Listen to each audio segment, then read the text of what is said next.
이번 영상은 출애굽기 19장부터 24장까지의 내용입니다.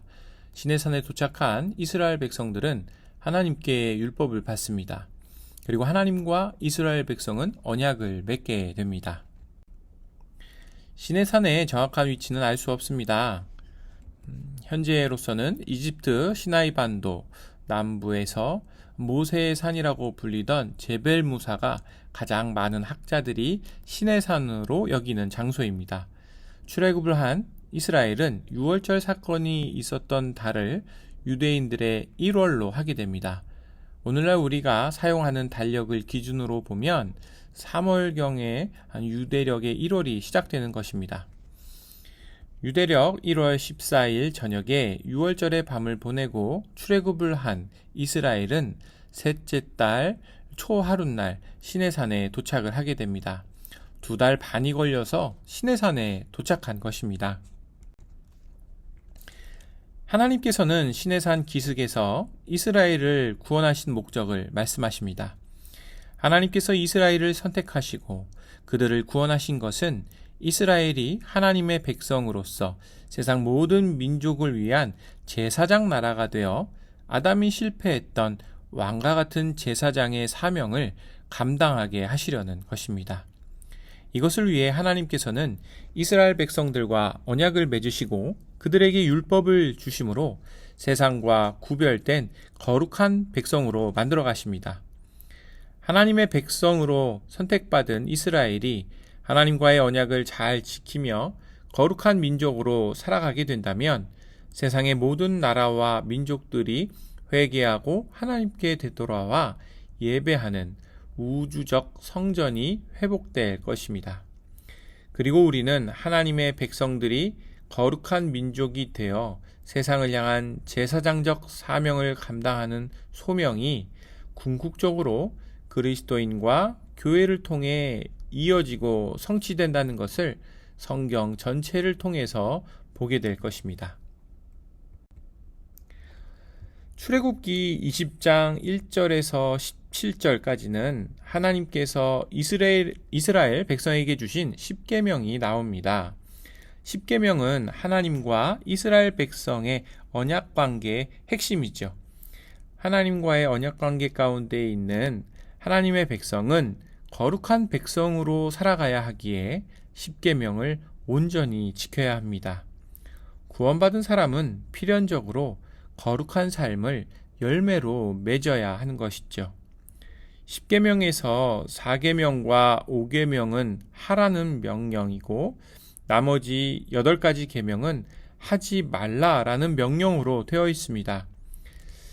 신앙에 대해 우리가 오해하는 것들 중 하나가 신앙을 갖게 되면 하지 말아야 할 것들이 많이 생겨서 이전의 삶과는 다른 제약이 많이 생기고 자유에 제한이 생길 것이라는 오해입니다.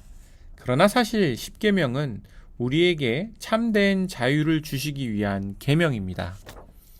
거짓 신과 우상으로부터의 자유, 거짓 신앙 고백으로부터의 자유, 탐욕과 교만으로부터의 자유, 왜곡된 욕망으로부터의 자유, 물질로부터의 자유, 거짓과 탐심으로부터의 자유를 주시기 위해 십계명을 주신 것입니다. 또한 십계명은 크게 하나님 사랑과 이웃 사랑으로 구성된다고 볼 수 있습니다. 제1계명에서 4계명을 하나님 사랑과 관련된 계명으로 볼 수 있고 5계명에서 10계명은 이웃 사랑과 관련된 계명입니다. 예수님께서 율법의 본래 정신을 하나님 사랑과 이웃 사랑으로 정리해 주셨습니다. 마태복음 22장 37절에서 40절 예수님의 말씀입니다.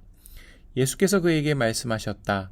내 마음을 다하고 내 목숨을 다하고 내 뜻을 다하여 주 너의 하나님을 사랑하여라 하였으니 이것이 가장 중요하고 으뜸 가는 계명이다. 둘째 계명도 이것과 같은데 내 이웃을 내 몸과 같이 사랑하여라 한 것이다. 이 두 계명에 온 율법과 예언서의 본뜻이 달려있다. 십계명 이후에 출애굽기 21장에서 23장에는 다양한 율법들이 이스라엘 백성들에게 주어집니다. 종에 관한 법, 폭력에 관한 법, 가축 소유자에 대한 책임, 배상에 관한 법 등등과 안식년과 안식일에 관한 법, 그리고 새 절기인 무교절, 맥추절, 수장절에 관한 법들이 나옵니다. 모세오경에 나오는 이 다양한 율법 조문은 유대교 전통에 의하면 모두 613가지라고 합니다. 그중 부정문이 248개, 긍정문이 365개입니다. 고대 이스라엘 사람들은 사람의 뼈가 총 248개라고 생각을 했다 합니다. 즉 248개의 뼈로 이루어진 사람이 1년 365일 동안 지켜야 할 것이 율법이라고 본 것이지요. 이 율법들은 그 종류에 따라 크게 도덕법과 사회법, 그리고 제의법으로 나눌 수 있습니다. 도덕법은 십계명과 같이 사회나 시대가 변해도 변함없이 모든 인간에게 적용되는 보편적인 윤리도덕과 관련된 율법입니다. 이것은 예수님께서 이 땅에 다시 오실 때까지 변함없이 적용되는 법입니다. 오늘날 우리도 반드시 지켜야 할 계명입니다. 사회법은 이스라엘 백성이 이스라엘 국가의 백성으로서 당시 고대 사회의 맥락 가운데 지켜야 할 사회생활과 관련된 법입니다. 사회와 문화 배경이 달라지면 이 법의 적용 방법도 달라져야 하므로 오늘날 문자적으로 우리가 적용할 수 없지만 이 법의 근본 취지와 정신은 여전히 유효합니다. 마지막으로 제2법은 이스라엘 백성이 지켜야 할 제사법과 유대 절기와 관련된 절기법 등 종교적 의례에 관한 규정입니다. 이 제2법은 예수님께서 십자가에서 돌아가시고 부활하심으로 완전히 종결되었습니다. 그러므로 더 이상 이 구약의 제2법을 지킬 필요가 없게 되었습니다. 출애굽기 24장으로 가면 하나님과 이스라엘 백성이 시내산에서 언약식을 맺는 장면이 나옵니다. 모세가 이스라엘 백성들에게 주님의 말씀과 법규를 모두 전하니 이스라엘 백성들이 하나님의 모든 말씀을 지키겠다고 다짐을 합니다. 그 후에 희생제사를 드리고 그 희생제물의 피를 절반은 제단에 뿌리고 절반은 백성들에게 뿌립니다. 시내산 언약은 하나님께서 창세기에서 족장들 아브라함, 이삭, 야곱과 맺은 언약의 갱신입니다. 언약의 근본 정신은 사람이 하나님과 올바른 관계를 맺음으로써 태초에 아담이 잃어버린 제사장적 사명을 회복하여 온 세상을 하나님의 성전으로 회복하는 일에 충성하게끔 하는 것입니다.